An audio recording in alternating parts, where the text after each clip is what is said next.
Bismillahirrahmanirrahim. Assalamualaikum warahmatullahi wabarakatuh. Waalaikumsalam warahmatullahi Alhamdulillah, alhamdulillahilladzi arsala rasulahu wabarakatuh. bil huda wa dinil haq liyudhhirahu 'alad dini kulli wa kafa billahi syahida. Ibu-ibu, emak-emak tangguh, sobat konita semua yang dirahmati oleh Allah. Apa kabar semuanya hari ini? Alhamdulillah, mudah-mudahan saya berdoa ibu-ibu semua dimanapun berada, ini yang ada di sini ada yang dari Perancis, ada yang asli Sulawesi Selatan tapi tinggal di Sidoarjo, ada yang dari kemarin yang daftar itu memang jauh-jauh dari Pemalang dan sebagainya. Mudah-mudahan semuanya, baik yang menyimak langsung di pelataran Zoom ini atau juga yang sedang menyimak di live stream live stream Ustazah Faiza Rozida.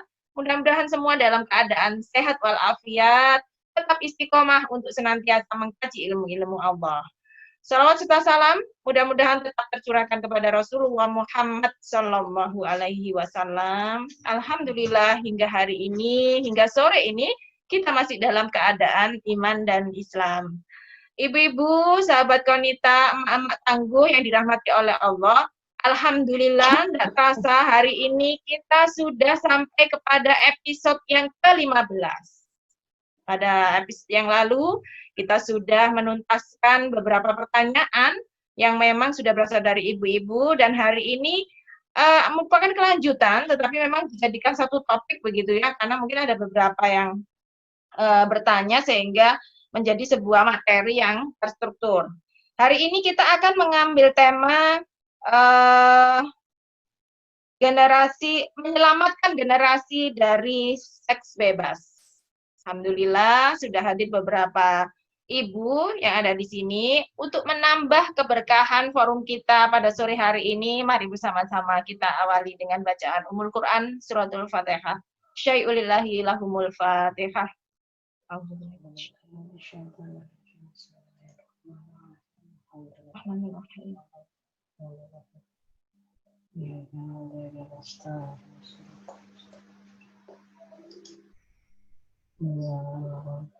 Amin, Allahumma amin. Alhamdulillah ibu-ibu, tadi saya sempat nyimak di grup Mustang 2, alhamdulillah sudah tembus 100 anggota lebih, dan Mustang 1 sudah full kuotanya. Alhamdulillah hari ini juga kita juga bisa menikmati kajian ini dengan live stream bagi ibu-ibu yang berhalangan untuk bisa hadir di Zoom. Dan alhamdulillah sudah hadir di tengah-tengah kita Ustazah Dr. Faizah Rozida. Mungkin bagi ibu-ibu yang baru hari ini bergabung bisa bertatap muka alhamdulillah di sini dengan beliau. Beliau tentunya adalah seorang dokter, beliau juga seorang daiyah, dan juga beliau adalah seorang public speaker yang senantiasa mengkaji atau membahas tentang topik-topik yang berkaitan dengan perempuan, keluarga, dan juga generasi. Baik, untuk langsung saja kita langsung masuk ke tema kita yang cukup cukup mendebarkan bagi kita, bagi seorang ibu juga benar-benar sangat mengkhawatirkan, tetapi insya Allah kita mudah-mudahan mendapatkan bekal di sini. Melindungi generasi dari free sex. Saya persilakan, Dok.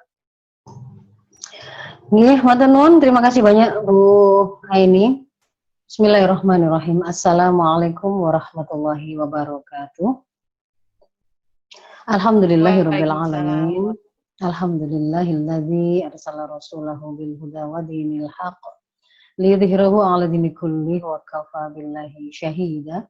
Asyhadu an la ilaha illallah wa asyhadu anna Muhammadan abduhu wa rasuluh. Allahumma shalli ala sayyidina Muhammad wa ala ali sayyidina Muhammad. Rabbi shrahli sadri wa yassirli amri wahlul 'uqdatam min lisani yafqahu qawli. Amma ba'd. Ibu-ibu sekalian yang dirahmati Allah, alhamdulillah sore hari ini kita diperkenankan oleh Allah masih lanjut kembali bertemu dalam majelis ilmu kita insya Allah majelis yang mubarakah, karena dalam majelis kita membahas ilmu-ilmu syariat Allah yang akan kemudian kita gunakan sebagai penuntun kita menjalani kehidupan, menyelesaikan segala persoalan yang kita hadapi. Termasuk diantaranya adalah salah satu persoalan yang cukup membuat kita merasa sangat apa ya Bu ya miris, ya sedih, ya sesek gitu rasanya ya, adalah betapa maraknya free sex itu di tengah-tengah masyarakat kita. Sebenarnya sih tidak hanya pada anak-anak kita, tapi kaitannya dengan pembahasan yang kita lakukan hari ini memang adalah dalam rangka menyelamatkan generasi. Tapi bahwa aktivitas zina hari ini merajalela itu bahkan tidak hanya dilakukan oleh generasi mudanya ya, tapi juga orang-orang tuanya ternyata. Kehidupan pernikahan-pernikahan yang penuh dengan perselingkuhan dan seterusnya, itu ternyata hari ini marak kita temukan. Karena itu ibu-ibu, semoga apa yang kemudian hari ini kita bahas itu benar-benar nanti bisa menjadi sebuah inspirasi, sebuah jawaban atas persoalan yang kita hadapi tersebut. Semoga kita semua tidak lupa untuk senantiasa bersyukur atas segala limpahan nikmat yang diberikan oleh Allah pada kita. Sampai pada sore hari ini kita diperkenankan oleh Allah terus lanjut dan semoga tetap istiqomah dan juga tetap dalam keadaan sehat ini. Pandemi ini mungkin akan panjang, semoga kita dikuatkan, dimudahkan oleh Allah untuk bisa bersabar dan bisa keluar dari ujian pandemi ini sebagai pemenang ya, sebagai orang yang tercatat apapun hasilnya itu tercatat di sisi Allah sebagai para pemenang karena keteguhan kita berpegang kepada syariatnya. Ibu-ibu, hari ini kita mau membahas tentang topik yang sebenarnya ini juga menjadi jawaban atas pertanyaan yang kemarin sudah disampaikan dalam Q&A session, tapi karena saya memandang tidak memungkinkan dijawab dengan tuntas di forum kemarin, saya buatkan satu sesi tersendiri untuk membahas tentang ada pertanyaan masuk tentang apakah ada pendidikan seksual dalam Islam, siapa yang melakukan, bagaimana caranya, itu. Nah, itu ada hubungannya dengan apa yang kita bahas hari ini. Baik, sebagai sebuah prolog akan fakta yang kita hadapi, kalau hari ini sebenarnya kalau untuk masalah fakta ya, memahami realitas yang sedang terjadi di tengah-tengah masyarakat, rasanya tidak perlu berpanjang-panjang untuk menyampaikan. Ibu-ibu akan bisa merasakan betapa seringnya mendengar berita, apakah itu anak-anak sekolah SMP, SMA yang melakukan perzinahan digerebek, atau kemudian mereka melakukan pesta seks beramai-ramai, juga kemudian diikuti dengan pesta narkoba, atau ada yang kemudian ketahuan melakukan aborsi, tidak selamat, atau malah kemudian ada yang melahirkan di kebun, begitu ya, ada yang melahirkan di rumah, di sekolah, dan seterusnya. Kita juga melihat fenomena maraknya LGBT. Kemarin yang di Jakarta digerebek pesta seks LGBT ya, dan itu sudah mulai dilakukan sebuah publikasi yang terang-terangan ya, diumumkan begitu di sosmed, yang menunjukkan memang fenomenanya itu memang begini Bu. Nah, fenomena free sex ini sebenarnya apa yang kemudian kita baca di media, apa yang kita lihat, apa yang kita dengar, bahkan mungkin sudah nyaris mendekati ke lingkungan terdekat kita. Ya. Alhamdulillah kalau sampai hari ini kita belum pernah mendapati di tetangga kita, di keluarga kita tidak ada yang kemudian jatuh kepada keharaman free sex ini. Tapi kalau kemudian kita mau membuka sedikit saja telinga dan mata kita, itu rasanya gampang sekali menemukannya. Hingga kemudian hari ini tuh fenomenanya itu ya, ketika kemudian anak-anak kita itu melakukan free sex, sampai hamil, sampai aborsi, itu kadang-kadang kalau karena ini eranya era sosmed itu bahkan itu dijadikan status gitu. Ada yang anak-anak SMA, ada yang anak SMP, ada yang SD ya, berfoto mereka jadian, hari jadian, mereka pose lalu bikin caption jadian. Jadiannya sudah berapa tahun, juga bikin peringatannya dengan cara mengupload foto anak-anak kecil-kecil begitu, anak SD. Mereka mulai memanggil satu sama lain dengan ayah bunda, papi mami gitu ya.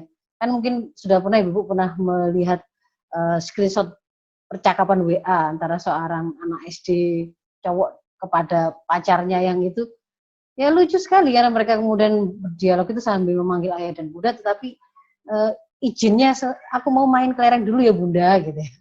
Nanti kalau kamu pinter tak kasih hadiah mie gelas. Itu kalimat-kalimat yang lucu tapi ya miris karena kemudian mereka itu berlaku seperti seorang pasangan suami istri padahal usianya masih SD. Ini yang saya cantumkan di sini adalah karena sempat viral gitu. Hamil di luar nikah sampai melahirkan.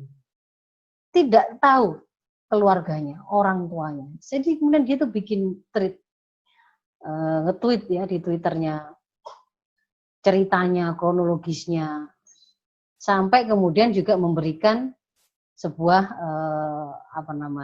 nasihat. Kalau bisa jangan. Tapi di paling belakang saya ikuti tweetnya itu. Seandainya kemudian tidak bisa menghindari, safe sex juga bisa menjadi fun, gitu kata dia. Seks aman itu tetap menyenangkan kok guys. Nah ini fenomena kayak gini mudah nggak ditemukan? Mudah. Bahkan ada kalanya ini dilakukan mojok-mojok begini nih loh di halaman masjid. Dulu di Masjid Agung Surabaya dulu di sekitarnya dulu sempat pernah ada fakta seperti ini, fenomena seperti ini sebelum kemudian diopiak-opiak ya.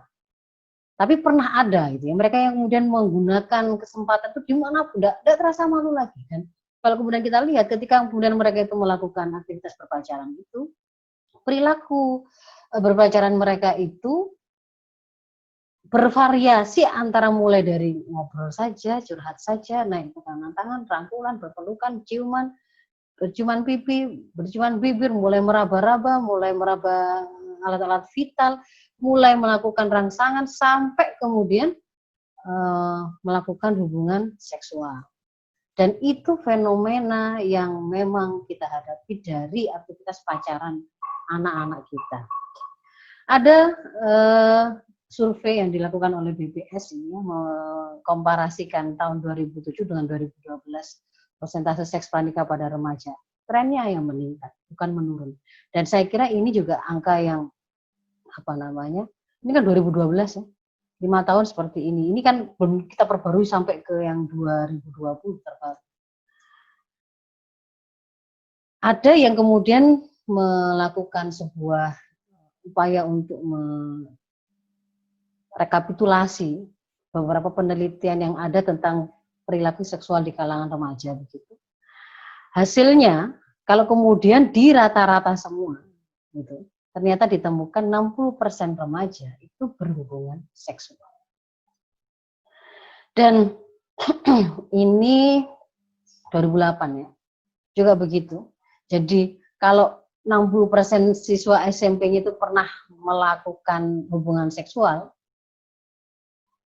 kakak kelasnya itu sudah sampai pada level aborsi. Dan yang mau saya beri garis bawah, yang angkanya hampir 100% ini adalah mereka-mereka yang kemudian dilakukan menjadi sampel penelitian, yang kemudian menunjukkan perilaku seksual yang menyimpang atau bebas ini tadi, yang kalau dalam pandangan Islam itu sudah masuk dalam kemaksiatan ini, itu memiliki kebiasaan atau dikatakan di situ pernah menonton film porno dan usianya sangat muda. Usianya sangat muda ketika mereka melakukannya itu tadi sampai dikatakan melakukan free sex-nya itu di mana? Itu banyak sekali di rumahnya, di rumah sendiri, 85%. Coba. Jadi apakah mungkin apa memang karena dia tinggal sendirian karena rumahnya banyak orang tuanya, atau orang tua yang tidak pernah ada di rumah dan sudah ada polanya, mereka memahami timing-timing itu sehingga kemudian melakukannya. Yang kemudian kita lihat semua aktivitas-aktivitas perilaku seksual bebas yang mereka lakukan itu mengantarkan mereka pada ketemu dengan dua risiko ini. Akhirnya mereka hamil, dan tentu saja kehamilan itu tidak diinginkan, belum menikah. Maunya itu tidak untuk hamil. Atau yang kedua, ketika kemudian mereka melakukan perilaku seksual bebas tersebut, termasuk gonta-ganti pasangan atau pacar, mengantarkan mereka pada ketularan dengan infeksi menular seksual. Termasuk ini ketika mereka melakukannya dengan PSK ya. Nah, kita coba lihat satu persatu. Ketika kemudian terjadi kehamilan tidak diinginkan, mau dipertahankan, maka itu pun mengantarkan kepada resiko.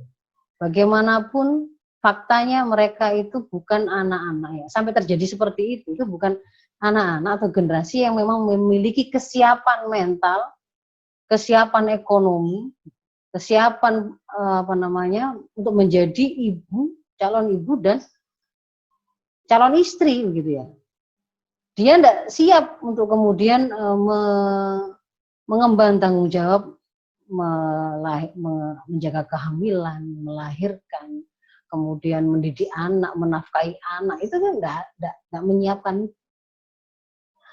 Ada yang kemudian memang secara fisiknya kemudian tidak kuat, ada terutama sekali psikisnya ini, kemudian kan pasti itu akan juga mengantarkan kepada stigmatisasi yang akan mengucilkan mereka. Secara sosial itu akan menjadi sebuah beban tersendiri, banyak yang kemudian putus sekolah. Ekonomi juga begitu, rata-rata anak sekolah mereka hari ini itu bukan orang-orang yang sudah memiliki kemapanan ekonomi. Jadi dipertahankan itu membuat banyak masalah berikutnya.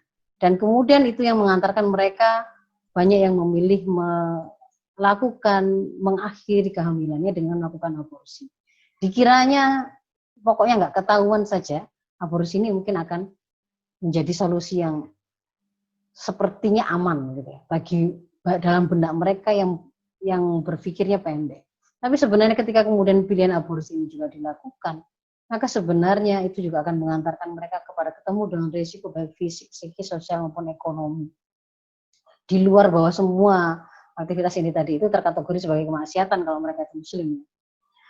Bahwa berapa banyak orang yang para anak-anak perempuan kita yang kemudian meregang nyawa di atas meja aborsi tidak aman yang dilakukan oleh dukun-dukun atau mereka lakukan sendiri dengan ngawur ya.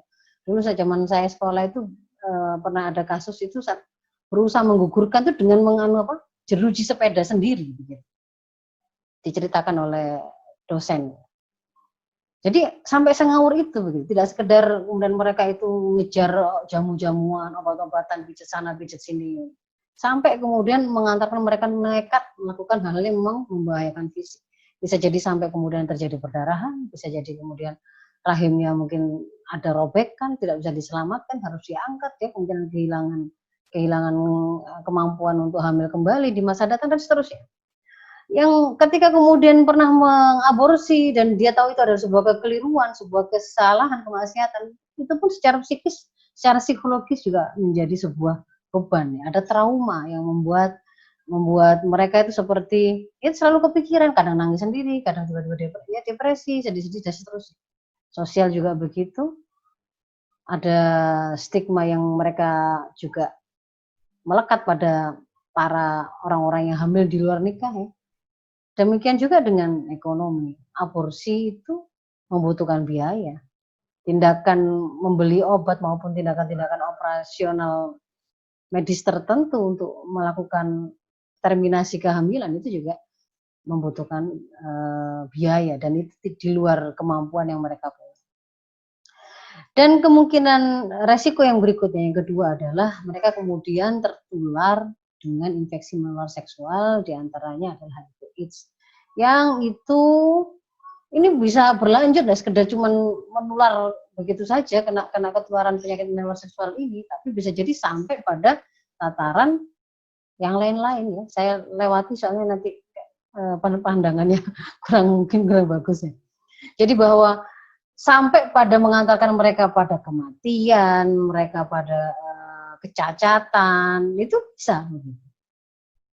Nah, ketika kemudian fenomena itu marak di tengah-tengah generasi muda kita, banyak sekali yang mengalami hal tersebut.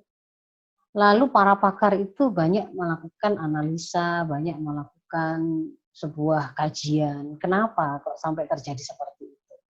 Kalau kemudian saya kumpulkan dari analisa-analisa yang saya baca itu, menurut saya analisa itu sudah bagus dari sisi tidak hanya memandang itu persoalannya si remaja saja. Jadi mereka selalu membaginya itu faktor remajanya, lalu faktor di luar remajanya. Faktor di luar remajanya itu nanti ada kaitannya dengan orang tua, ada kaitannya dengan masyarakat, ada kaitannya dengan atmosfer, sistem yang sedang menaungi mereka. Kalau faktor remajanya itu mulai dari kekuatan iman yang lemah, pengetahuan yang tidak bagus tentang bahaya perilaku seks bebas karena rasa ingin tahu, atau ada dikait-kaitkan, biasanya banyak mengkait-kaitkan itu dengan masa pubertas.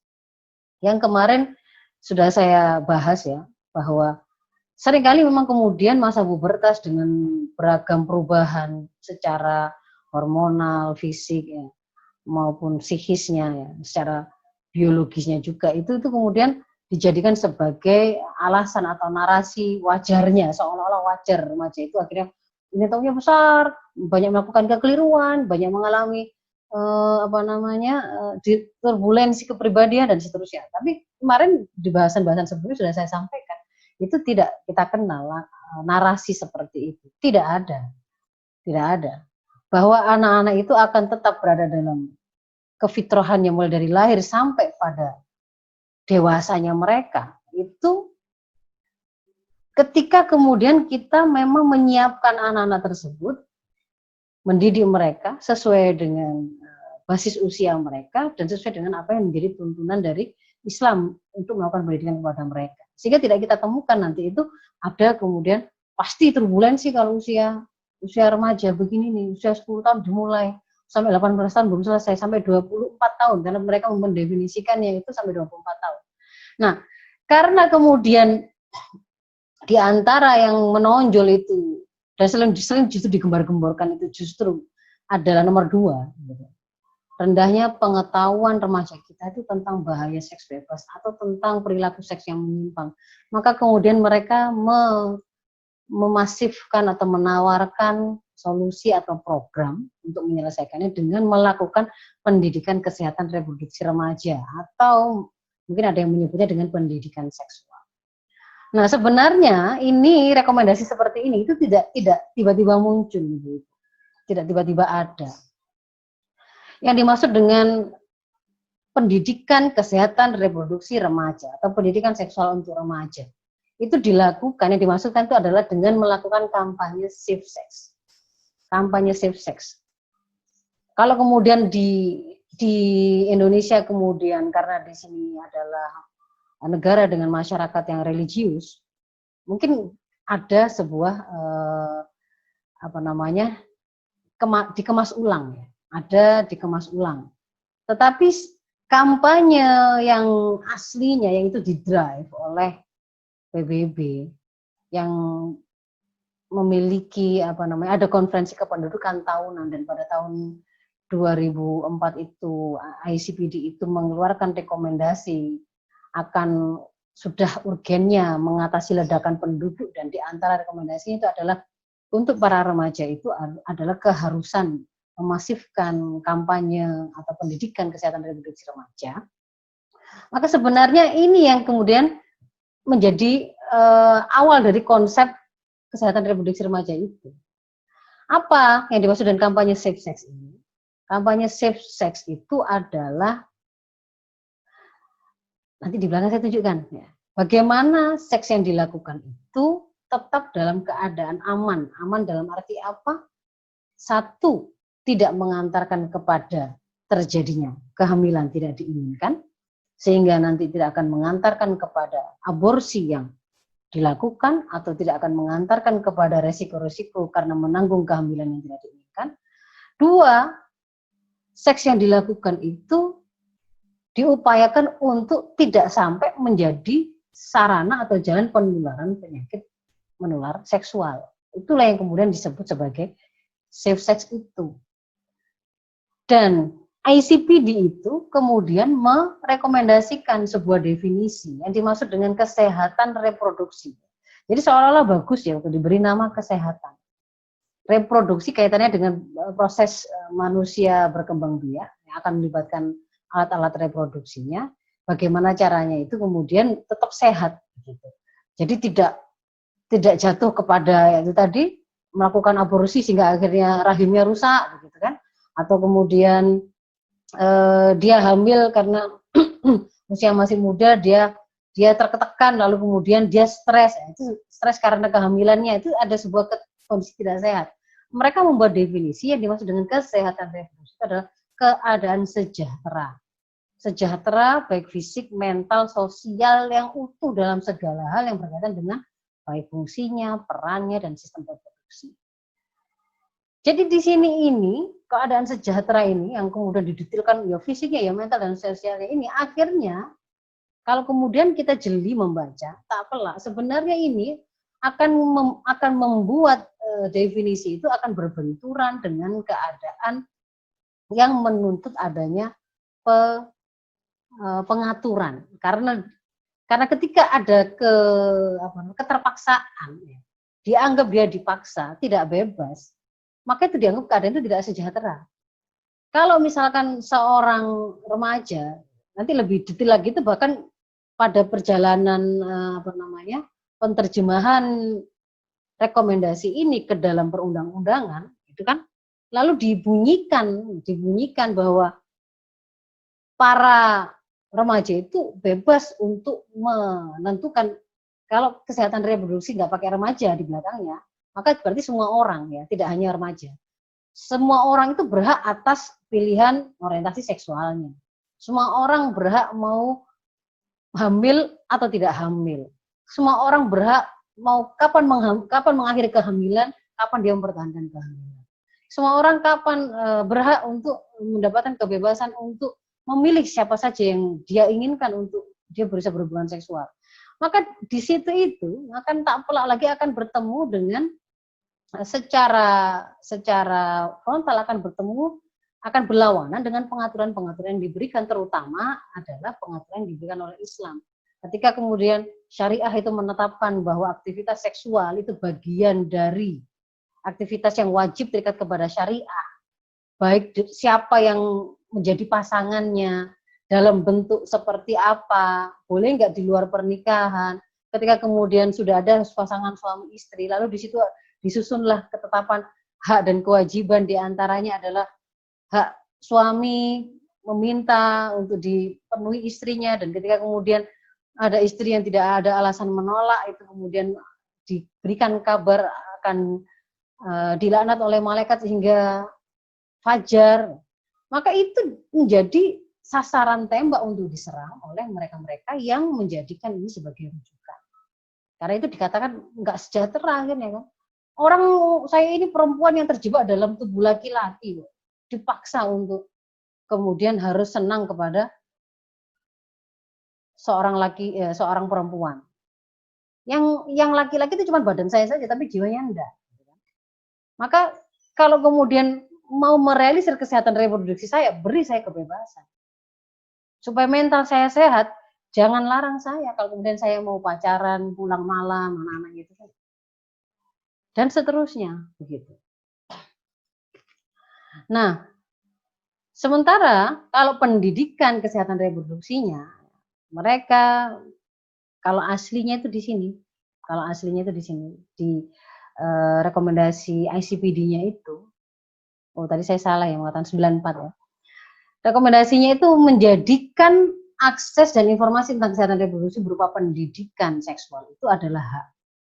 adalah hak. Jadi kalau kemudian mereka mau mengakses apapun, termasuk teknik-teknik bagaimana berhubungan seksual, bagaimana alat kontrasepsi yang paling bagus begitu, mendapatkannya, bisa membelinya, itu bagian dari hak reproduksi mereka, bagian dari hak reproduksi mereka. Nah, ini kemudian hak atas informasi itu tadi itu kemudian dikelola, diwujudkan, dibuatkan programnya, diturunkannya dalam bentuk pendidikan kesehatan reproduksi, pendidikan kesehatan reproduksi remaja. Kalau kemudian munculnya sampai di negeri ini, ya tentu saja sudah mulai ada pengemasan ulang, karena bagaimanapun juga negeri kita ini masih masyarakatnya masih sangat religius. Secara sosial mereka masih memegang teguh kepada tuntunan agama, meskipun sudah marak tadi perzinahan. Tetapi kalau kemudian ada secara terang-terangan menghalalkan zina misalkan, pasti mereka akan ada penolakan secara terbuka. Sementara kalau kemudian pakai konsep ini, sebenarnya orang itu tidak dikenal standar halal haram dalam perilaku seksual tadi. Yang ada adalah dia suka sama suka atau dia mengalami dipaksa. Kalau dia dipaksa, meskipun itu suaminya yang memaksa, maka itu adalah pelanggaran terhadap hak reproduksi mereka. Tapi kalau kemudian itu sama-sama bujang, begitu remaja, pacaran, belum menikah, suka sama suka, itu tidak akan bisa dikenakan pasal atau undang-undang bahwa mereka telah melakukan kesalahan atau pelanggaran hukum. Aslinya itu seperti itu begitu. Nah, cuma narasi yang kemudian disampaikan kepada masyarakat dan juga kepada anak-anak kita, tentu saja bahwa pendidikan, namanya pendidikan ini nggak sekedar, ini bukan untuk mengajarkan mereka tentang hubungan seksual ya. Kenapa tadi itu saya selalu saya tunjukkan dasarnya, bagaimana program itu di-drive. Sebenarnya berawal dari konferensi ini begitu. Yang untuk pengendalian ledakan penduduk itu bahkan sampai direkomendasikan boleh yang namanya aborsi itu pada beberapa negara, kemudian mengambil realisirnya sebagai bagian dari undang-undangan yang mereka tetapkan. Membolehkan LGBT atau pernikahan sesama jenis juga sudah ada. Dan dengan pernikahan sesama jenis itu nggak mungkin berkembang biak. Cuman di sini ini ketika undang-undang ini bahkan baru digodok, itu kan mulai sudah langsung muncul banyak penolakan-penolakan. Nah, yang kemudian para pelaku program di lapang, mereka itu tahu bahwa di atas itu sebenarnya program itu hanya fokus kepada pokoknya perilaku remaja yang sehat, nggak ketularan penyakit, nggak sampai hamil gitu saja, nggak melihat halal haramnya, nggak melihat benar salahnya. Tapi di bawah itu mereka juga tahu, mereka sendiri juga seorang muslim, sehingga kemudian mereka tambah-tambahi itu dengan narasi-narasi yang supaya menjadi lebih smooth, lebih tidak terlihat aslinya itu sebenarnya seperti itu. Tadi mereka mengatakan itu bukan semata-mata untuk mengajarkan tentang hubungan seksual, tapi juga itu ngajari tentang organ-organ reproduksi mereka, bagaimana menjaga kesehatannya. Nah, ini yang kemudian mereka katakan untuk dua hal ini, antara tujuannya itu membuat mereka itu mengerti informasi yang berkaitan dengan organ-organ reproduksi mereka dan fungsinya, perannya. Lalu kemudian mereka lebih bertanggung jawab terkait dengan proses reproduksi yang mereka lakukan. Nah, ini kan nanti harus kita uji, betulkah kampanye yang kemudian disebut sebagai safe sex tadi, itu ketika dilakukan, dijalankan, itu akan memunculkan ini. Bertanggung jawab ini maksudnya bagaimana? Bertanggung jawab ini maksudnya seperti apa? Bertanggung jawab bahwa mereka akhirnya menghindari melakukan perzinahan atau seperti apa? Itu ternyata maknanya juga berbeda lagi. Nah, saya tunjukkan. Yang dimaksud dengan kampanye safe sex itu adalah asalkan ini saja, prinsipnya itu bagaimana seks itu tetap sehat, artinya sehat itu tidak membuat menjadi jalan penularan penyakit yang tadi itu infeksi menular seksual, lalu lebih difokuskan lagi supaya tidak kena HIV/AIDS, supaya seksnya itu aman itu artinya tidak sampai hamil, supaya nggak kemudian terjadi aborsi, tidak terjadi gangguan kesehatan karena dia mengalami kehamilan yang tidak diinginkan. Lalu ditambah dengan bertanggung jawab. Tapi mana bertanggung jawab ini bagaimana? Kalau kita lihat. Di sini asal tidak seks sehat kan asal tidak ketularan penyakit. Asalkan kemudian tidak sampai hamil. Inilah yang kemudian disebut dengan dual proteksi yang dimiliki oleh kondom. Use kondom dengan dual proteksi, dua proteksi yang dia punya. Kamu akan terjaga dari ketularan penyakit, kamu juga akan terpelihara dari mengalami kehamilan tidak diinginkan. Dan itu kemudian disebutkan akan bisa bertanggung jawab itu ketika apa? Ketika para remaja itu diberikan kebebasan untuk memilih, kan tadi kan gitu kan ya, dia harus diberikan kebebasan, mau nge-seks atau tidak mau nge-seks, mau hamil atau tidak mau hamil. Itu narasinya kalau mau menjual ide ini yang disebutkan adalah kalau dia itu dipaksa oleh pacarnya, maka sebenarnya perempuan itu harus ketika dia melawan, ketika ada yang memaksa, ya maka itu pelanggaran. Tapi ketika tidak, berarti kan sama-sama tahu, sama-sama memiliki kebebasan, lalu kemudian sama-sama memilih, oh ya kita saling bersenang-senang, saling melakukan aktivitas seksual memuaskan satu dengan yang lain. Maka itu adalah dianggap sebagai sebuah pilihan. Diikuti dengan sebuah penjelasan akan resikonya loh ya. Resikonya kalau kamu tetap nge-seks saja, resikonya itu akan ada hamil, akan ada penyakit, begini, akan ada begini, kalau kamu aborsi begini. Oh iya, saya tetap akan memilih. Saya tetap mau bertanggung jawab seandainya pacar saya hamil. Maka itu sudah dikatakan sebagai bertanggung jawab. Padahal itu sudah melenceng jauh dari makna tanggung jawab dalam pandangan Islam, dalam pandangan zat Allah yang menciptakan manusia itu, menciptakan laki dan perempuan itu, yang menciptakan naluri seksual ada pada perempuan dan laki-laki itu, yang kemudian juga sudah menurunkan aturan bagaimana memenuhinya. Itu nggak bisa bertanggung jawabkan. Tapi maksudnya bertanggung jawab itu nanti hamil, nggak melayu dia itu. Toh ini sudah pilihan sama-sama, bukan dipaksa kan? Pilihan orang dewasa. Maka kalau sudah kadang begitu itu tidak bisa diapa-apakan. Ini dia nggak bisa dianggap sebagai sebuah kriminalitas. Kenapa? Karena memang kampanyenya itu tidak bahas benar salah, tidak bahas halal haram. Kalau kemudian ada yang protes, enggak, kita di sini mengatakan begitu. Ya di sini. Asalnya itu tidak begitu. Sebenarnya rekomendasi ICBD itu tidak kena halal haram, itu tidak kena. Benar salah enggak. Dia itu memunculkan rekomendasi adanya pendidikan kesehatan reproduksi remaja. Itu berangkat dari sebuah asumsi dan narasi tentang ledakan penduduk. Pakai teori Matsui dan seterusnya. Saya enggak masuk ke sana lebih dalam. Nah, lalu bagaimana kampanye untuk mewujudkan safe sex itu dilakukan? Ini akan semakin terlihat. Ini materinya. Materi kampanye itu dilakukan dalam bentuk ABCD. A itu artinya abstinensia. Artinya apa? Jangan nge-sex, no sex before marriage. Ini jadi anak-anak kita dikampanyekan jangan nge-sex before marriage. Betul kan ini ya? Pilihan ini kan betul, setuju kita. Dan ingat, kampanye pilihan ini itu dilakukan selalu dengan sebuah prolog ibu-ibu. Bahwa kalian itu ada pada masa remaja, yang sedang ada pada mengalami proses pubertas, libido sedang tinggi-tingginya, wajar melakukan eksplorasi, keingintahuan besar, itu kan disampaikan. Jadi seolah-olah memang kalau kemudian sampai mereka itu sampai gak kuat, sampai jatuh, sampai remnya nggak kuat, itu ya wajar, memang situasinya itu begitu. Ketika kemudian disampaikan kalian harus abstinensia. Tapi kalau kemudian kalian itu nggak sanggup ya, no sex before marriage. Lawang namanya masih sudah puber ya, sudah senang pada lawan jenis, sudah memiliki ketertarikan, nafsu besar, libido besar kan begitu. Maka kalau kemudian kalian nggak bisa ini sudah mulai masuk, terlihat sekali menyesatkannya. Kalau kalian sudah nggak bisa maka B, ingat B. Setelah A ada B. Be faithful, setialah. Maksudnya setia itu bagaimana? Setialah pada pasanganmu. Setialah pada pasanganmu. Ketika kampanye ini disampaikan kepada anak-anak remaja kita SMP, SMA, apakah pasangan yang dimaksud di sini adalah suami atau istrinya? Tidak.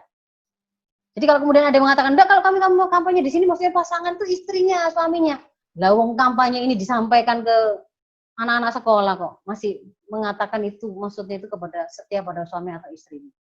Apalagi ketika pilihan B ini diletakkan setelah A. Setelah A dikatakan enggak bisa, kamu kan kalau bisa jangan sampai nge-sex before marriage. Ini bagus. Dan bukannya justru kemudian all out mengupayakan supaya semua remaja-remaja kita itu belum waktunya dan memiliki kesiapan untuk menikah. Harus kita bantu di sini dengan edukasi, dengan persuasi, dengan motivasi, dengan penciptaan suasana kondusif, ditutup celah-celah yang membuat mereka itu bisa jatuh kepada perzinahan. Gak fokus ke situ, malah sudah sejak awal ketika melakukan kampanye dinamakan sebagai pendidikan ini, mereka menyebutkan sebuah pilihan lain. Kalau nggak bisa, no sex before marriage atau abstinensia, be faithful, setialah. Jadi kalau kamu sekarang itu pacarmu dengan si X, setelah pilihan B ini diletakkan setelah A nggak bisa, berarti kan kamu nge-seks dengan X. Nge-seks dengan X itu terus saja gitu. Dengan X saja, jangan ganti-ganti, jangan dengan Y, jangan dengan Z, jangan dengan yang lain. Dan ini dari sini saja sudah mulai kelihatan kalau ini sudah nuansa liberalnya itu sangat kental. Ditambah ada pilihan. Ternyata kalau kemudian kamu mau setia saja juga nggak bisa. Bosen, Rek. Masuk 3 tahun di SMA kok pacarnya tetap itu saja dan akhirnya ngeseksnya dengan itu saja gitu ya. Padahal kan ya butuh pengalaman gitu. Kalau nggak bisa kamu be faithful, nah ada pilihan berikutnya C. C itu dari kata-kata kondom, use kondom, pakailah kondom. Ini yang kemudian disampaikan dual proteksi. Orang keimanannya rendah, pemahaman dia tentang syariah, tentang hukum, gak ngerti, nafsu itu dikompor-kompori dengan beragam tontonan dan apapun yang pornografi ada di sekitar dia. Lalu disampaikan pendidikan dan konten begini, kalau nggak bisa nge-seks, setialah, kalau nggak bisa setia, kamu pakai kondom ya. Berarti ini kan sudah, kamu boleh gonta-ganti pasangan asal pakai kondom. Luar biasa. Ini sangat menyesatkan. Dan yang D ini adalah maksudnya no drugs ya. Karena biasanya orang-orang yang melakukan perilaku seksual bebas itu supaya lebih berani begitu mengiringinya dengan memakai narkoba. Itu bareng-bareng. Pada waktu mereka pakai narkoba, mereka loss of control. Ya. Mereka kehilangan kontrol dan itu bisa akhirnya bisa macam-macam lah yang dilakukan. Jadi ini sebenarnya bukan pendidikan. Kalau dibilang ini pendidikan kesehatan reproduksi remaja, kalau isinya ini bukan pendidikan. Ini justru penyesatan. Nah, pertanyaan berikutnya yang kemudian muncul kan ada dari ibu yang kemarin bertanya di Q&A session. Lalu ada nggak pendidikan seksual dalam Islam? Sebenarnya kalau mereka baru sekarang gitu ya, sistem sekuler liberal ini baru sekarang kemudian merumuskan, baru tahun 94 itu kemudian kepikiran serius garap memberikan pendidikan seksual kepada remaja-remaja mereka, generasi mereka, karena fokus pada mereka banyak ketularan AIDS, mereka banyak mati karena aborsi, banyak karena AIDS gitu ya. Kita itu tidak pernah mengalami fenomena begitu. Kenapa? Karena ketika kemudian kita mengajarkan kepada anak-anak kita, mendidik anak-anak kita itu dengan pendidikan yang diajarkan oleh syariah, maka sebenarnya include di dalamnya itu adalah pendidikan tentang seksual ini. Jadi pendidikan seksual dalam Islam itu adalah bagian tak terpisahkan ketika kita melakukan proses pembentukan syahsiah Islam pada anak kita. Ini kan tujuan dari pendidikan, ijadus syahsiah Islam. Jadi dia bagian dari, mulai dari kita menanamkan basicnya, akidahnya, lalu di atasnya itu kan keterikatan mereka kepada hukum-hukum syara. Hukum-hukum syara itu ya juga berkaitan dengan ibadah, berkaitan dengan akhlak, berkaitan dengan muamalah. Kita mengajarkan kepada dia bagaimana mau sholat, itu harus ada toharo. Batal itu ketika apa? Junub itu kapan? Bagaimana mandi besarnya? Mensucikan benda, baju, pakaian atau tempat yang mengalami najis seperti apa di situ? Bagaimana akhlak seorang laki-laki yang mulia, seorang perempuan yang mulia? Apa sih dia ketawa cengangaan dengan laki-laki ajnabi, ceblek-ceblekan, goda-godaan atau bagaimana? Seperti itu kah? Bagaimana kemudian ketika mereka bermuamalah, mau misalkan boleh nggak ketika kemudian mereka itu menawar satu barang tapi dengan atau dia jualan gitu ya, bekerja gitu ya, mengembangkan kekayaan dengan menjual kecantikannya misalkan ya. Seperti yang hari ini ada tidak ada benda, tidak ada barang yang tidak dipromosikan dengan menggunakan kecantikan perempuan. Itu sebenarnya bahasan tentang konten pendidikan seksual itu tuh masuk ketika kita menerangkan ini semua. Asasnya adalah keimanan atau akidah Islam. yaitu bagaimana membuat mereka itu mengerti apa jati diri mereka, siapa mereka, apa tujuan hidupnya, bagaimana mereka bisa meraih tujuannya. Materinya itu sebenarnya bagian dari fikih-fikih Islam. Jadi hukum-hukum syariah secara praktis untuk diamalkan. Nah, tujuannya itu adalah visinya itu kan mereka nanti akan kembali mempertanggungjawabkan segala episode hidup mereka ini ke hadapan Allah. Bagaimana caranya mereka itu nanti mendapatkan ridhonya Allah. Itu namanya bertanggung jawab itu begitu. Bukan ngerti informasinya, ngerti resikonya, diberi kebebasan milih, lalu tetap milih salah, lalu dia katakan nanti saya akan tanggung jawab, mau tanggung risikonya. Maksudnya itu bukan begitu. Itu bukan bertanggung jawab. Dan apa saja contoh-contoh materinya? Contoh materinya ini juga kemudian kalau kita membacanya itu diberikan itu bahkan berbasis usia penjelasannya itu. Kapan anak itu harus kita ajarkan tentang jenis kelaminnya. Kamu perempuan, kamu laki-laki. Lalu kita sampaikan dan kita tancapkan identitas maskulinitas dan feminitasnya. Supaya enggak kemudian yang laki jatuh jadi yang cewek merasa salah jadi cewek yang jadi cowok di kemudian hari, dibiasakan malu menampakkan auratnya. Kalau masih anak-anak kecil ada masa-masa mereka harus meminta izin orang tua pada 3 waktu. Di luar itu mereka semua sama seperti orang dewasa yang harus meminta izin ketika masuk ke kamar orang tuanya di setiap waktu. Umur 7 tahun harus dipisahkan tempat tidur anak laki-laki dan perempuan. Mengenalkan mahram, mengenalkan batasan aurat, mengenalkan hukum ghadul basar, kita perkenalkan apa itu khalwat, apa itu ikhtilat, sampaikan ikhtilam, haid dan seterusnya. Itu bahasan di dalam sebenarnya itu bagian dari fikih Islam. Yang itu sebenarnya adalah materi-materi kalau hari ini yang disebut sebagai pendidikan seksual. Nah, kalau kemudian mau didetilkan begitu Ibu ya. Saya pernah menulis buku judulnya Pendidikan Kesehatan Reproduksi Remaja Berbasis Islam.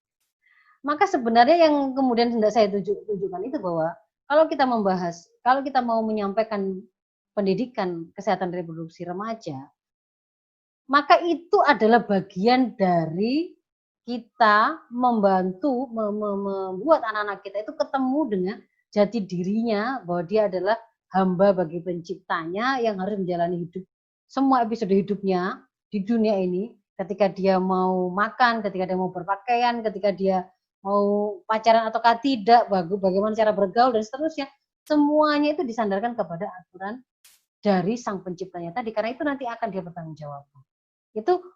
Maka itu yang pertama kali disampaikan. Sebelum kita bicara mengenalkan mereka tentang macam-macam kontrasepsi, mereka itu belum butuh untuk menghindari kehamilan, belum punya suami istri, bukan suami istri. Justru kan seharusnya pendidikannya itu mengarah kepada bagaimana kemudian kalau mereka belum menikah ya tidak berpikir sedikit pun untuk melakukan perilaku seksual sebelum pernikahan. Bukan kemudian ada kemungkinan nanti hamil, daripada dia hamil, kemudian terjadilah resiko yang bergulir tadi itu, aborsi dan seterusnya, maka sudah diberikan macam-macam kontrasepsi. Ngapain? Mereka tidak perlu itu. Justru ini yang pertama itu, membuat mereka mengerti siapa jati diri mereka. Lalu yang kedua, pahamkan bahwa naluri seksual itu fitrah. Maksudnya fitrah itu apa? Mereka memiliki rasa cinta, rasa suka pada lawan jenis itu fitrah. Tetapi keberadaan naluri seksual itu yang sudah diciptakan oleh Allah itu tidak memaksa mereka untuk melakukan pemenuhan tanpa pengaturan. Jadi memiliki rasa suka pada lawan jenis itu adalah normal, itu adalah kebolehan. Tetapi ketika bicara bagaimana saya memenuhinya, maka di situ harus ada pengendalian, yaitu aturan. Lalu kemudian kita sampaikan materi berikutnya. Karakter naluri seksual yang menjadi bagian dari dirimu itu yang kamu miliki itu, dia punya karakter, akan bangkit oleh rangsangan dari luar. Jadi dia itu tersimpan dalam dirimu, diri kita, itu sebagai sebuah naluri. Dia hanya akan bangkit dan akhirnya bergelora meminta pemenuhan, meronta-ronta untuk meminta pemenuhan karena dia dirangsang. Rangsangan itu bisa berupa fakta real, mungkin dia bertemu dengan cewek cantik atau cowok idolanya tidak berbusana, itu menjadi fakta yang bisa merangsangnya, atau berupa pikiran yang dia hadirkan. Jadi dia pernah membaca atau dia pernah bertemu, melihat sesuatu yang itu bisa merangsang naluri seksualnya, dia sendiri sebenarnya di kamar tidak ada fakta apapun di luarnya, tapi dia hadirkan pikiran itu, maka itu bisa membangkitkan apa yang kemudian menjadi naluri seksualnya. Dan ketika kemudian dia itu bangkit minta pemenuhan, akan membuat diri manusia itu memang merasa merasa butuh memenuhi, kalau tidak dipenuhi gelisah, begitu. Tapi sebenarnya pemenuhan ini tidak bersifat mutlak. Itulah mengapa beda dengan kebutuhan jasmani. Kalau kemudian orang itu tidak makan, orang itu tidak bernafas, orang itu tidak BAB, BAK, pasti mengatakan pada kematian. Tetapi kalau kemudian orang tidak menikah, orang tidak ngeseks selama hidupnya, orang tidak melahirkan selama hidupnya, dia tidak akan mati. Jadi ini sebenarnya pemahaman yang benar untuk nanti ngajari anak kita itu, berarti cara mengendalikannya bagaimana.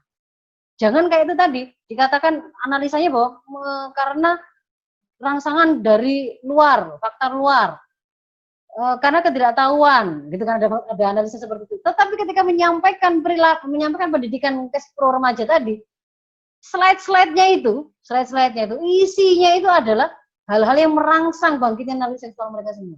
Saya pernah melihat itu, ketika yang menyampaikan, pernah ada itu profesional tertentu begitu menyampaikan, isinya itu slide-nya itu adalah alat-alat reproduksi yang dalam bentuk yang bukan diagram, bukan apa, tetapi yang bisa membangkitkan. Maka itu malah keliru, berarti ada yang salah di situ.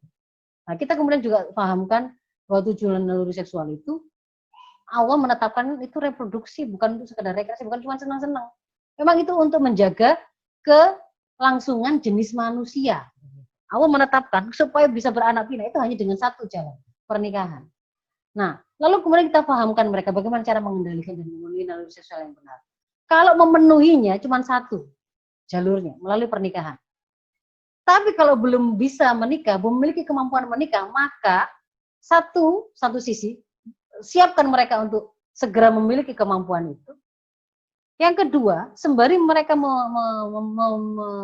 membangun kemampuan diri untuk bisa mengambil amanah pernikahan itu, bantu mereka mengendalikan dirinya itu tadi, karena karakter naluri seksual itu bangkit dari rangsangan luar dan dia sebenarnya tidak akan mematikan, maka bantu dia untuk melakukan menghindari fakta-fakta hal-hal yang bisa mengantarkan pada bangkitnya naluri seksual yang ada pada dirinya yang sedang tersimpan sebagai potensi tadi. Jangan sampai dibangunkan. Jadi jangan kemudian lihat film porno, jangan kemudian ikut tindakan-tindakan atau pergaulan yang di sana ikhtilat laki perempuan saling merangsang satu dengan yang lain dengan kalimat-kalimat, dengan candaan-candaan atau kemajaan-kemajaan tertentu dan seterusnya. Itu kita sampaikan, kita ajari. Pahamkan bagaimana cara mencegah pemenuhan yang salah. Ya, satu sisi kita bantu dia untuk terhindar dari hal yang bisa membangkitkan naluri seksualnya. Sisi yang lain kemudian kita alihkan perhatiannya, energinya itu kepada hal yang bermanfaat. Aktif untuk dalam aktivitas menuntut ilmu, aktif dalam aktivitas dakwah, meningkatkan kapasitas dia supaya besok itu jadi calon pemimpin yang hebat dan seterusnya. Dan itu harus dibantu oleh level sistem. Bagaimana cara menghindari paparan pornografi, porno aksi kalau kemudian setiap kali mereka itu keluar dari rumah atau di dalam kamarnya sendiri, ketika mereka mau melakukan pembelajaran jarak jauh sebenarnya nggak sengaja kemudian terpencet begitu ya, link itu ternyata banyak sekali yang mengantarkan mereka kepada ketemu dengan situs-situs porno dan seterusnya. Itu membutuhkan backup system. Jadi di situ ada kebijakan, ada peran dari masyarakat untuk melakukan amal ma'ruf nahi munkar, dan juga ada peran negara untuk menerapkan hukuman, menerapkan sistem yang tegas ya. Kalau ada predator-predator anak gitu ya, yang mereka kemudian mengkampanyekan perilaku seksual yang menyimpang, yang kayak dulu tuh ada penelitian kemarin ya, mahasiswa yang ternyata kelainan seksualnya adalah dia suka membelit orang gitu. Dengan itu dia merasa terpuaskan ya, terangsang, dibelit jari, dibelit kayak kain-kain tertentu begitu. Ada yang memiliki kelainan tiba-tiba dia menunjukkan kelaminnya di tengah-tengah bis, di tengah-tengah keramaian, atau kemudian ada yang menggerayangi orang-orang yang ada di situ. Nah, itu nggak bisa kalau diserahkan kepada individu untuk menangani. Itu harus ada level sistem yang memastikan penyimpangan seperti itu tidak boleh ada, tidak boleh terjadi. Nah, berikutnya, nah ini ada bagian dari fikih Islam. Ini domul tandimusilah bainar rajul wa mar'ah. Peraturan pergaulan antara laki-laki dan perempuan dalam Islam. Ada banyak, ini bahasan tersendiri, satu kitab tersendiri. Mulai dari bahwa basic kontrol diri mereka adalah ketakwaan kepada Allah. Lalu dianjurkan yang masing-masing memiliki sifat ifah ya.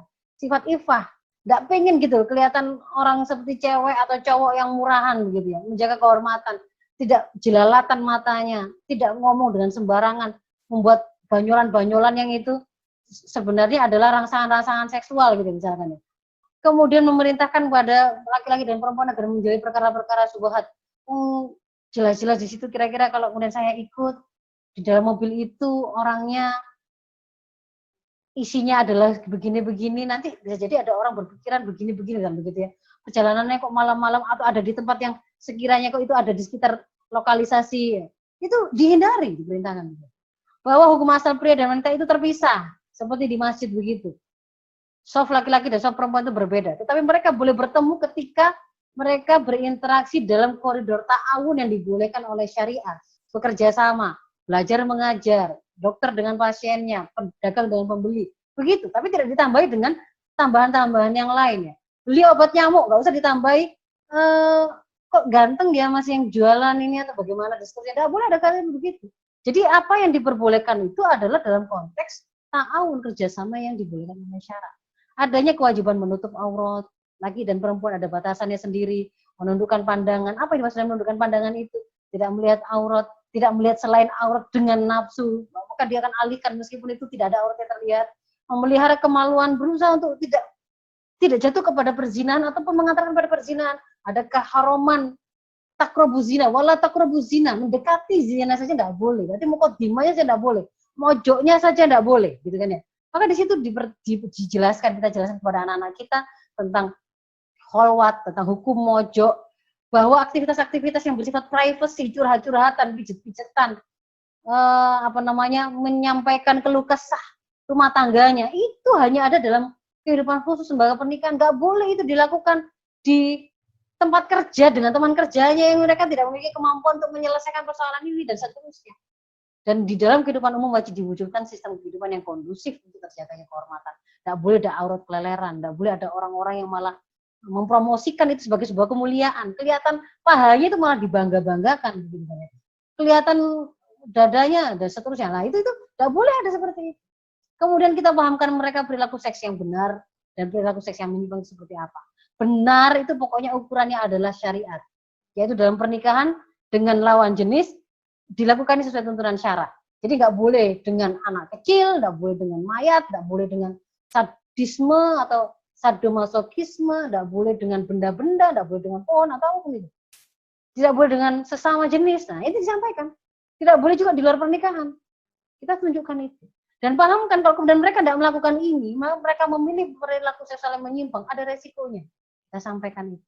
Resiko secara nyata, dohir yang mereka lihat, secara fisiknya, psikisnya, ekonomi seperti tadi, juga resiko hukuman yang akan mereka tuai di akhirat ketika kemudian melawan apa yang dilarang oleh Allah. Itu disampaikan. Nah, terakhir baru setelah kemudian semua itu kokoh begitu ya. Ini hal yang sifatnya cabang, kita perkenalkan, kita pahamkan organ-organ reproduksi, fungsinya, menstruasi, itu bagaimana kejadiannya, ovulasi, ejakulasi, air mani itu apa, itu disampaikan itu setelah sudah tahu gitu, mereka memposisikan benar salah itu seperti apa. Bagaimana melakukan proses reproduksi dengan yang cara yang benar itu seperti apa, itu sudah kokoh baru. Kita boleh memperkenalkan, oh ini begini, proses dihasilkannya sperma itu begini, ini pabriknya ini, supaya tahu memang itu yang akan kemudian mereka butuhkan. Ini proses menstruasi itu seperti ini, itu boleh. Tetapi tidak seperti yang tadi itu, ya, tidak seperti yang saya tunjukkan ala kampanye safe sex studies. Saya kira ini selesai dan ini membutuhkan peran sinergis antara ya yang bersangkutan, remaja yang bersangkutan, orang tua sebagai penanggung jawab utama pendidikan, lalu berikutnya diteruskan oleh sekolah, diteruskan oleh masyarakat sebagai sekolah besar dari anak dan sistem yang diberlakukan di situ, negara adalah penanggung jawab dan pelaksananya. Semua harus terlibat. Nggak bisa kita mengatakan mau menyelesaikan masalah free sex ini cuman ngotak-ngatik remajanya atau dikasih pendidikan KRR toh aja nggak bisa. Negaranya pancet membiarkan orang promosi LGBT, orang menampakkan kampanye terhadap kesalahan-kesalahan atau kemaksiatan. Ini nggak boleh. Masyarakatnya abai, tidak melakukan amar ma'ruf nahi munkar. Sekolah hanya cuma transfer knowledge minim akhlak dan nilai-nilai luhur misalkan. Orang tua apalagi, itu enggak. Pokoknya semuanya ini harus melakukan apa yang menjadi tugasnya. Demikian yang bisa saya sampaikan Ibu-Ibu, persis 1 jam. Jadi kita tambah setengah jam, ternyata saya habiskan untuk presentasi juga. Ya, begitu Bu Aini. Ini buku yang saya tulis tadi. Oh, sudah jadi buku, Dok? Ini sudah lama, ini tahun 2006 ini. Iya, perasaan udah pernah tahu ini, sampul seperti ini. Iya. Nah, bisa didapat di mana bukunya, Dok? Masih ada ya? Kalau yang itu bisa dibelinya itu di nulisbuku.com ya, karena saya tidak memperoleh sendiri ya. Nanti saya kasih. Iya. Kalau yang ada buku yang menuntun remaja menemukan jati diri, ada juga Sobat Temukan Diri bisa. Kalau itu saya punya stoknya kalau yang itu. Gitu. Baik. Ya, silakan Bu Aini. Nanti kalau tentang buku-buku dari Ustazah Faiza, Ibu-ibu boleh japri saya di grup ya untuk bisa membeli ataupun kalau tadi itu tentang Cash Pro bisa di-share ya Ustazah filenya. Baik Ibu-ibu rahimakumullah, agak luang ya waktu kita dan memang kita jadi tahu banget gitu Dok ya tadi dari pemaparan bahwa ternyata anak-anak kita dikelilingi oleh sebuah bahkan aturan ya, anak-anak kita diajari kesehatan reproduksi yang seperti itu, Masya Allah. Ini yang bikin saya nyesek ya, bikin saya tuh nggak bisa tenang ini kalau misalnya sewaktu-waktu dipanggil Allah meninggalkan anak-anak kita yang belum siap gitu ya dengan peradaban yang bejat seperti ini. Untuk itu hari ini ibu-ibu kita memulai untuk memahami bagaimana Islam itu menuntun kita untuk menjaga anak-anak kita dari bejatnya peradaban. Bersama-sama kita di sini untuk semakin yakin bahwa hanya dengan Islam, kesehatan reproduksi berbasis Islam, tadi yang sudah dipaparkan oleh Ustazah, itulah yang harus kita pahamkan, bukan kesehatan reproduksi yang saat ini kan kesehatan penyuluhan kesehatan reproduksi sudah di SMA, SMP yang seperti yang tadi disampaikan Ustazah, ternyata solusinya itu Masya Allah A, B, C, D. Solusinya adalah A, B, C, D. Pakai kondom, seperti itu Masya Allah. A, B, C, D, tapi menyesatkan. Namanya pendidikan tapi menyesatkan. Namanya pendidikan dan memang formal banget. Disampaikan, penyuluhan itu sudah disampaikan di SMA, namun Masya Allah, justru itu tidak menyelamatkan, tetapi membuat mereka membuat mereka semakin aman ya Dok ya untuk nge-seks gitu kan. Masya Allah, mengerikan banget, nyesek bener nyesek. Baik ibu-ibu rahimakumullah, untuk itu kita harus kuat, jadi emak harus tangguh, harus cerdas dengan Islam, karena nggak ada lagi nih yang menyelamatkan anak-anak kita. Negara sudah seperti ini, pastilah kita yang akan menjaga mereka. Baik Dok, ini sudah ada pertanyaan yang nunggu dari awal tadi dari Bunda Muda, Mahmud Abbas, Mama Muda anak baru 1, anak baru udah 2 ya tadi ya. Ini ibu dari Prancis ya, kebetulan beliau ini tinggal di Prancis, udah gabung sama kita. Bertanya Dok, bagaimana cara memahamkan Ananda tentang ayat-ayat proses penciptaan manusia? Karena hal ini tentang air mani yang dipancarkan, tabu untuk diperbincangkan. Maka dalam menjelaskan seolah-olah saya bingung, berputar-putar. Setelah menikah, Allah menghendaki meniupkan roh ke dalam rahim wanita pada waktu yang Allah ridhoi. Janin itu tumbuh dan sebagainya. Bagaimana Dok menjelaskan proses penciptaan manusia ini kepada Ananda gitu seperti itu? Iya, saya bisa membaca Bu Aini. Bu Aini soalnya sudah bukan mama muda lagi, jadi mungkin baca tulisan di situ yang kecil-kecil agak. Iya ini, Lolita ini sudah menjelang 50 tahun. Kalau saya ini keringetan ini membuat berembun kacamata. Iya, saya juga harus ngangkat kacamata gini nih kalau udah. Ya, baik. Monggo. Jadi begini Ibu, sebenarnya pembahasan tentang proses penciptaan manusia, aktivitas reproduksi itu sama sekali tidak tabu kalau dalam pandangan Islam. Tidak tabu untuk diperbincangkan. Pernikahan, perkawinan, kehamilan, kelahiran, menstruasi, terpancarnya air mani itu tidak ada yang tabu untuk dibicarakan. Kuncinya adalah jadikan perbincangan itu menjadi perbincangan yang nuansanya itu adalah nuansa keilmuan, pengetahuan. Dan jangan sampai keduluan informasi-informasi itu diterima oleh anak dalam nuansa itu sebagai sebuah hal yang merangsang naluri seksual mereka karena disampaikan dengan vulgaran, dengan ketidakpahaman tentang batasan-batasan, kesesuaian dengan umur. Nah, itu kuncinya itu di situ. Jadi kalau misalkan ditanya bagaimana menerangkan penciptaan manusia, anak saya umur 4 tahun itu sudah tahu betul dia bagaimana seorang bayi itu ada, berawal dari sperma. Itu kalau dia itu cerita gitu ya, kadang-kadang saya khawatirnya orang-orang yang mendengar yang kemudian masih tidak paham bahwa itu sebenarnya sesuatu yang dia memahami biasa, tidak ada unsur di situ itu sebagai sebuah kepurnuan, itu enggak, tapi sebuah pengetahuan karena dia mendapatkan itu melalui ketika saya menceritakan dengan buku-buku begitu kan ya, ini sel telur, ini sel sperma, kalau sel telur itu punyanya ibunya, sel sperma itu punyanya bapaknya. Setelah mereka menikah, sel telur dan sel sperma itu bahkan lihat videonya, bagian pertemuannya, perjalanannya, berkembang membelahnya sel-sel itu, lalu nempelnya, lalu sekian minggu, 2 minggu, 3 minggu, sampai kemudian 9 bulan, bagaimana bayi itu besarnya, lalu lahirnya itu seperti apa, itu dia tahu informasi itu, dia bisa ceritakan juga itu.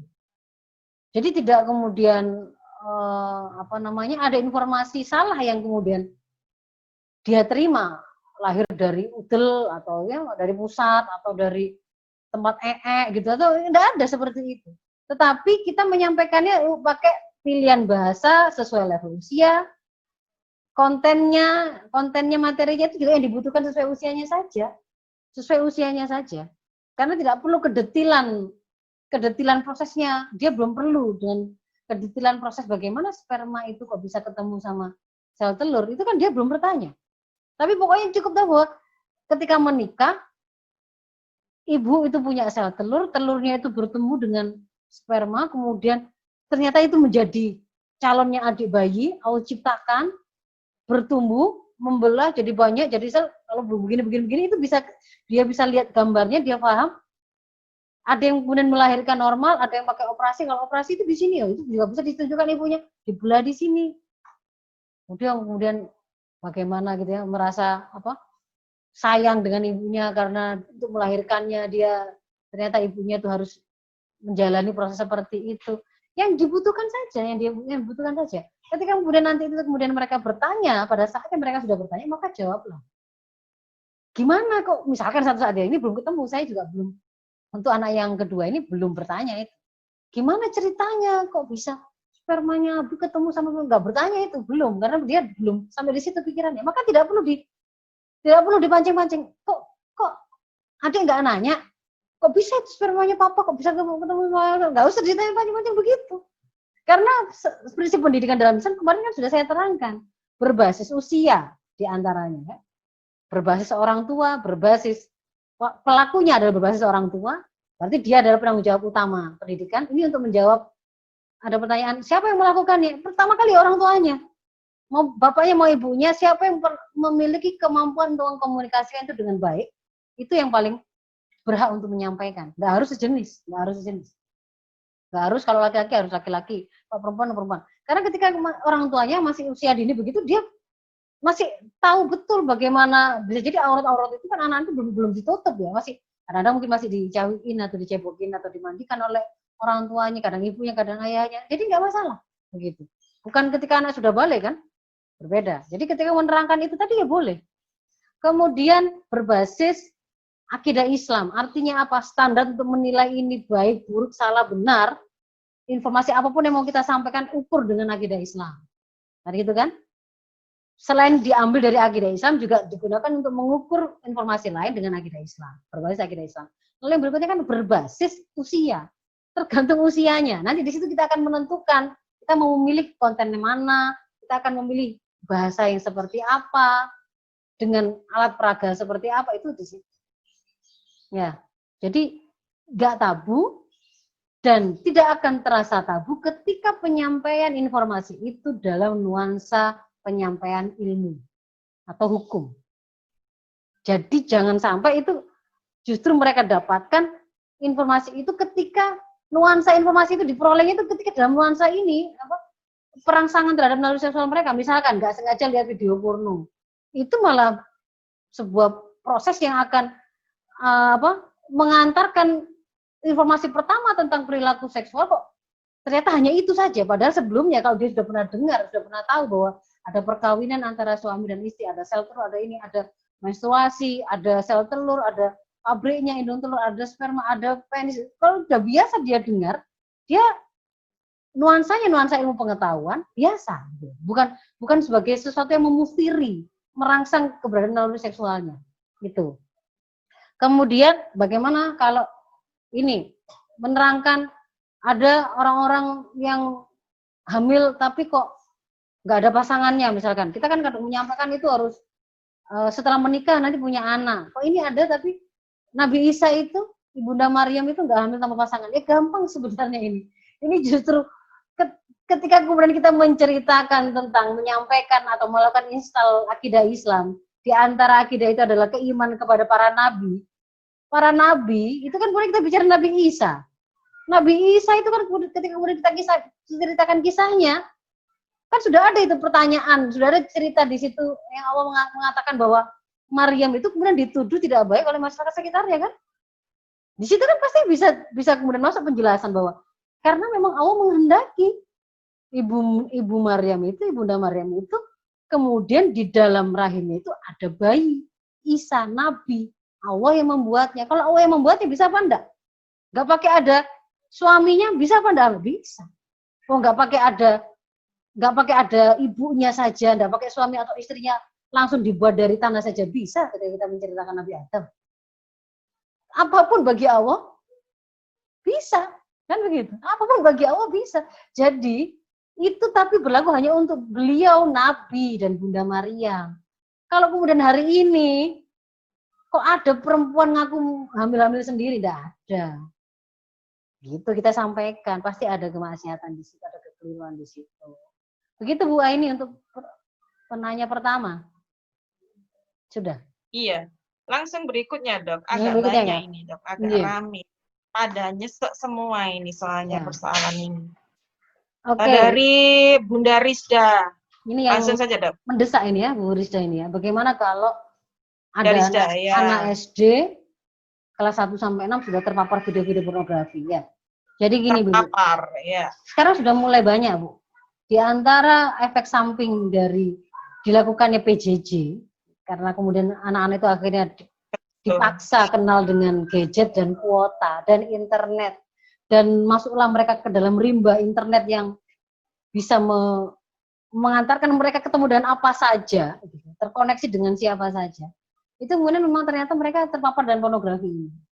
Jadi kalau sudah terpapar begini nih, yang pertama pasti harus hentikan paparannya. Selamatkan dia dari paparan-paparan berikutnya. Lalu bantu dia, ini insya Allah masih bisa Bu, karena masih relatif nurut-nurut umur segini nih kan, umur SD itu. Kemudian masih sangat bisa kita bantu dengan membuat jadwal kegiatan itu dia masih kan sangat bergantung dan orang tua orang tua itu masih punya pengaruh yang sangat besar kepada mereka. Jadi buatkanlah pertama hentikan paparannya, jadi jangan sampai kemudian dia terpapar kembali. Maka tutup betul akses untuk ke terpapar itu. Kalau perlu memang simpan gadget-gadget dan internet itu matikan kalau di rumah, biar tidak membuat dia tuh terus seperti terdorong melihat lagi, mau membuka lagi. Yang berikutnya karakter naluri tadi kan dia bangkit kalau itu ada rangsangan dari luar. Selain tutup rangsangan dari luar, alihkan perhatian dia, fokus dia kepada aktivitas-aktivitas yang bisa membuat dia lupa. Maka itu buatkan jadwal. buatkan jadwal, susun kegiatan-kegiatan yang membuat dia itu muncul merasa naluri dia yang lain, naluri beragama dan naluri bakoknya dan juga stimulasi akalnya dan juga stimulasi seluruh fisiknya ya. Kayak kemarin itu bahwa dia olahraga, jadi fisiknya tersampaikan ke sana, akalnya itu semakin diinstal dengan banyak sakopa membuat dia semakin paham, semakin mengerti, semakin banyak pemahaman, kontrol diri semakin bagus mestinya. Ketika itu benar-benar dilakukan untuk melakukan membentuk akliyah Islami juga nafsiyah Islami. Kalau itu dua-duanya jalan, semakin paham, semakin bagus kontrol dirinya. Sambil kemudian kan kita mengajak dia menemukan kegiatan-kegiatan yang itu membuat dia senang gitu, senang. Menyalurkan rasa senang, rasa yang sampai bisa memunculkan hormon endorfin yang membuat gembira atau bahagia itu muncul. Ya, di antara yang membuat adiksi atau ketagihannya orang dengan pornografi itu kan ketika dia melihat rangsangan itu kan otaknya memproduksi endorfin tadi itu. Rasa nyaman itu. Sama seperti orang ketika sudah melakukan hubungan seksual itu setelah inzal atau mencapai orgasme itu kan di situ dia dihasilkan hormon yang memang terasa enak gitu, endorfin. Nah, itu bisa juga diproduksi ketika dia itu melakukan olahraga atau melakukan kegiatan-kegiatan yang dia senangi. Jadi arahkan ke sana. Bantu memutus dia, melakukan sterilisasi dia dari lingkungan yang merusak. Kalau dia di rumah sudah tidak pakai gadget, dia tidak melihat gadget, tapi kalau kemudian ibu tahu dia kalau main ke tetangganya itu semuanya punya internet atau dia ke sebelah itu ada yang menyewakan warnet gitu ya, warnet. Di situ kemudian ada orang-orang dewasa yang banyak mengakses video porno, maka itu berarti termasuk bagian penjagaan yang kita lakukan adalah memastikan dia tidak kesana lagi, tidak terkoneksi dengan mereka-mereka itu. Susah kalau masih begitu. Itu, dan ini harus dipahami, membutuhkan kehadiran orang tuanya penuh. Apalagi kalau sudah sampai nyandu. Artinya, tidak bisa ibu-ibu terus nyerahkannya itu ke asisten rumah tangga gitu, membantu, nggak bisa. Kalau ada dua orang tua gantian gitu, harus ngalah. Ada salah satu yang ketika mendampingi sedang masa kecanduan begini ini memang harus ada perhatian yang penuh. Jadi mungkin kalau dua-duanya kerja ya berarti harus gantian, memang begitu. Daripada itu tidak bisa dikendalikan, ibu membutuhkan bantuan pakar, dan itu lebih berat, lebih susah. Nanti semua yang ditreatment, saya bapak-bapaknya, saya ibu-ibunya. Kenapa kok kemudian tidak melakukan pendidikan pada anaknya itu begitu? Ya, dan harus dipahami juga ini butuh bantuan dan backup sistem juga, masyarakat yang baik juga. Itu Bu, ini. Lalu, ya, kapan sebaiknya anak-anak mendapatkan? Ya, Bu Maria Ulfa ya. Kapan sebaiknya anak-anak mendapatkan pendidikan atau pengetahuan tentang alat reproduksi? Gambarnya seperti apa sebaiknya? Ini alami saja ibu-ibu, anak-anak itu sudah mulai diajarkan tentang pengetahuan alat reproduksi loh. Sejak awal ketika kita melakukan toilet training, ketika kita itu ganti popok, ketika kita itu mipiskan gitu ya, nyeboi dia ketika BAK, BAB. Kenapa harus dicuci ini? Kita memperkenalkan naks itu semua sudah sedang memperkenalkan tentang alat-alat reproduksi. Kenapa kok harus jaga kebersihannya? Nggak boleh dimain-mainkan, kan gitu kan?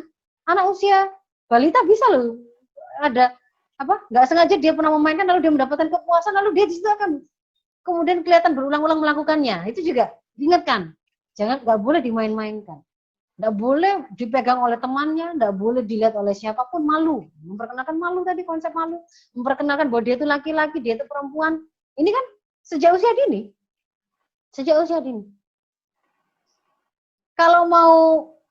Kalau mau mudahnya ya langsung pakai dia, laki-laki perempuan, kan gitu kan. Ciri-cirinya bisa terlihat.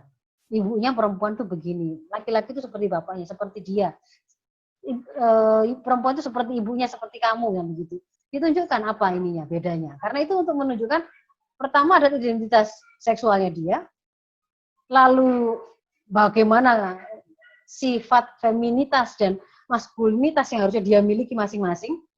Nggak boleh cengeng, nggak boleh nangisan, harus sayang, itu kan semuanya diajarkan begitu kan. Itu sejak dini. Jadi sejak usia dini. mau gambar asli, prinsipnya tadi berbasis akidah Islam, berbasis usia. Bahasa yang paling tepat untuk usia dia bagaimana. Sampai level berapa informasi yang diberikan sesuai dengan kebutuhannya. Kalau dia tidak bertanya, tidak harus disampaikan. Kecuali kalau misalnya usia itu sudah menjelang akil balik, maka pasti kita harus menyampaikan tentang proses batasan ciri-ciri balik. Itu harus. Jadi nanti itu kemudian kalau kamu balik itu ada ciri-ciri kamu akan keluar tumbuh bulu-bulu di sini, ada lemak-lemak di sini, akan mulai menonjol di sana sini, suaramu akan berubah begini dan seterusnya. Terus apa yang harus kamu lakukan kalau kamu keluar darah, menstruasi, pertama kali yang kamu lakukan jangan panik, kasih tahu ibu atau bagaimana itu ketika sudah sampai usianya ya memang harus disampaikan. Begitu. Ya, saya kira itu sudah ya terjawab semua ini. Ya. Ada satu lagi dok, ini privat saya dari Bunda Muhaiminah yang tadi datang pertama kali. Adakah tanda-tanda yang bisa kita lihat pada anak kalau si anak ini ada penyimpangan perilaku seks dan cirinya kayak apa? Seperti itu dok. Tanda-tanda. Tanda-tandanya apa ya kalau si anak itu ada penyimpangan seks? Gitu. Kalau masih anak-anak itu tidak bisa, kita tidak bilang dia sudah mengalami penyimpangan seks. Karena penyimpangan perilaku seksual itu ya ketika kemudian dia melakukan penyimpangan perilaku itu. Misalkan dia kemudian melakukan aktivitas seksual dengan sesama jenis.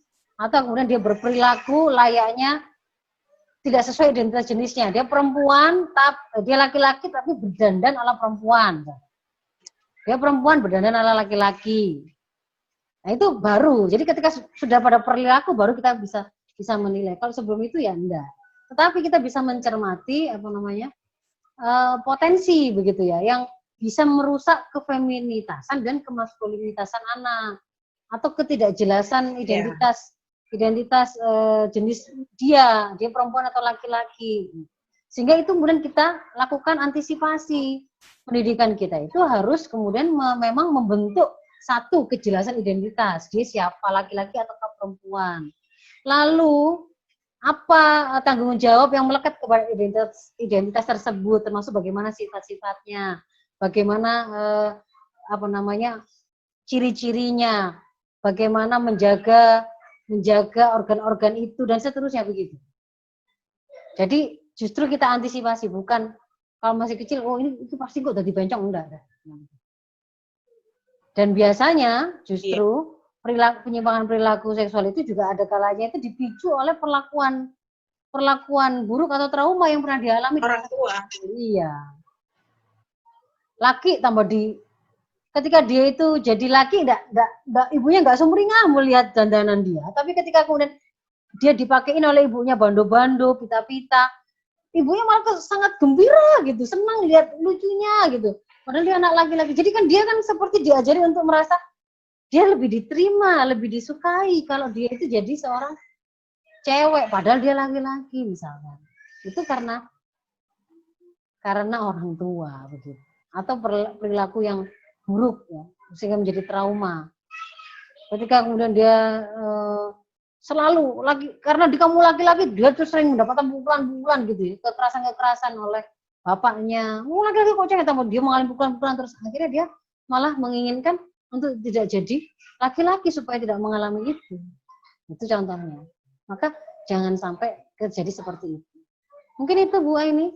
Insya Allah sudah semua, insya Allah. Iya, yang kita lakukan harus pengkondisian ya. Iya. Sebab kalau masih kecil ini sulit banget dok ya untuk mengidentifikasi dia menyimpang atau tidak. Ya. Iya.